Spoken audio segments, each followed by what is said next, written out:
Nagpiyansa na po ang dating TV host na si Jay Sonza na inaresto noong Huwebes dahil sa pagpapakalat umano ng peking medical records ni Pangulong Bongbong Marcos. Nagbayad si Sonza ng 10,000 piso at pansamantalang nakalaya pasado alas 7 kagabi.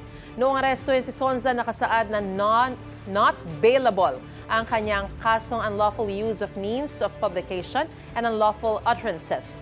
Itinama ito kalaunan ng korte at anila ang katagang not bailable ay hindi galing sa kanila. Ito raw ay system-generated ng e-warrant system ng Philippine National Police. Kahapon, itinakda ang arraignment ni Sonza pero ipinagpaliban ito dahil sa inihaing motion to quash ng kanyang kampo. Hindi raw kasi dapat Pasay Regional Trial Court ang may jurisdiksyon sa kaso.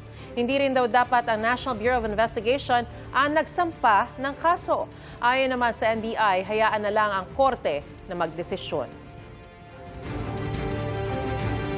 Ang RTC walang jurisdiction, RTC ng Pasay, kasi the alleged offended party is the President of the Philippines. Ang sabi ng batas kasi, kung saan nangyari ang alleged krimen, doon dapat i-file ang kaso.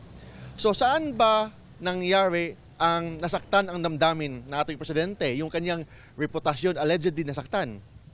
Nandito ba sa Pasay? Hindi. Just to address bakit sa Pasay, it was the investigation of the National Bureau of Investigation.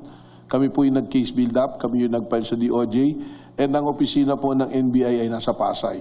That is the simple explanation.